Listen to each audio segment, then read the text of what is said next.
So constructive response question number 3 of your 268 Principal as Instructional Leader exam may look confusing at first, but it's not as confusing as it may seem. So once we break it down, you're going to see that this is probably a pretty easy question.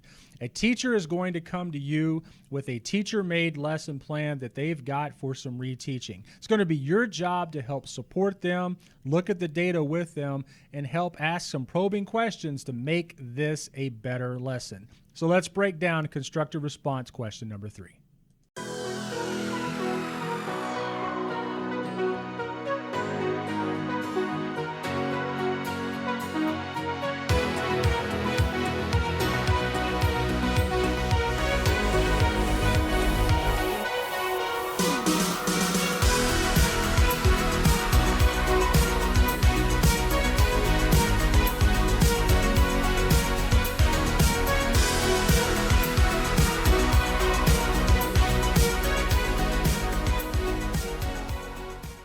All right, so what is constructive response question number 3? Let's break down the question. CRQ 3 is going to be testing you on domain number 2, which is the entry-level principal facilitates the development of and implementation of a rigorous curriculum that aligns with state standards and promotes college and career readiness. So what's happening here? Well, you're the principal and you have a teacher that is planning on reteaching a lesson. What you want to do is expect the teacher to have some misunderstandings or some misinterpretations about their own student assessment data. So you're going to be given some exit tickets and some other information as a part of your artifacts and your evidence, and you're going to notice that there might be some disconnect between what that evidence and artifacts has showing you and what the teacher has designed. So it's going to be your job to try to help the teacher understand where they went wrong. So let's break down the question and figure out the best way to approach how to answer it. As with all of our constructive response questions, we have some noted definitions that we should have a working knowledge of before we approach this question. Let's take a look at some noted definitions that would be important here for us to know and understand. The first one is item analysis, which is a data review process focused on studying individual questions on an assessment. Item analysis is very simply taking a look at the questions that were asked as a part of a quiz or an assessment and making sure that they align with the instruction. Sometimes we ask questions on a test that don't test what we taught. So an item analysis gives us an opportunity to look at what we asked to make sure we actually taught that information. The next definition is probing question. A probing question is a question that is intended to help others think more deeply about an issue. Now, a probing question is more than just a clarifying question. And most importantly here for constructive response question 3, the questions that we ask are going to help this teacher think more deeply about their data and the lesson that they created. So as a part of this question, we're going to be asking this teacher some probing questions because we want to broaden their thinking about the lesson that they created. So let's break down this question. So as we take a look at constructive response question number 3, there's actually only 2 parts to this question. So like I said, it may seem overwhelming at first, but it gets easier as we go along. So let's take a look at the question and find out what they're asking us to do. For CRQ number 3, they're asking us, what are 2 high leverage questions that the principal should ask the teacher to help improve analysis of the data in order to improve the teacher's current plan? And explain how each question can be used to help inform the teacher's instructional practice and improve student learning. So again, you get to put yourself in the shoes of a principal and be that instructional coach.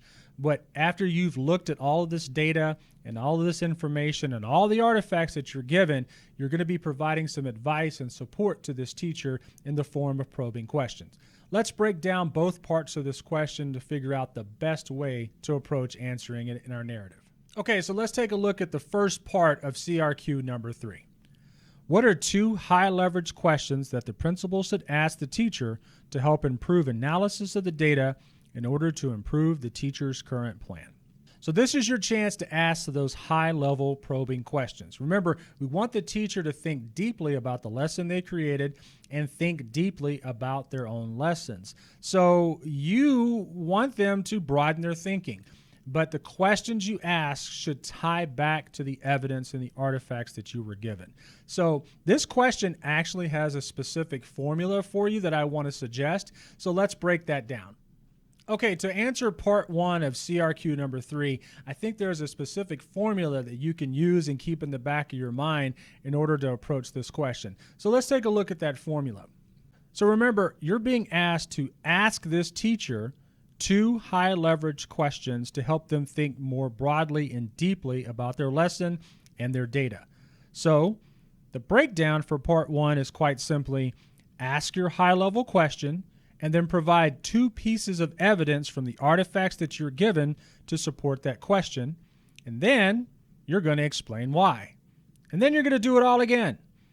Ask a second high-level question, provide 2 pieces of evidence from the artifacts that you were given, and then tell us why you're asking that question. So again, you've looked at all this data, all this information, and you're providing with this teacher with some support. So you're going to be asking them those high leverage probing questions to move them along. But the questions that you ask have to tie back to all of that artifacts and all of that information. So let's look at some potential high leverage questions that you could ask this teacher as you move along in this question.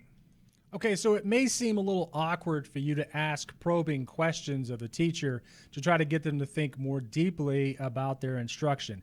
That's a little different way to approach instructional coaching. So let's take a look at some high leverage probing questions that you could potentially ask this teacher or any teacher if you find yourself in an instructional coaching situation.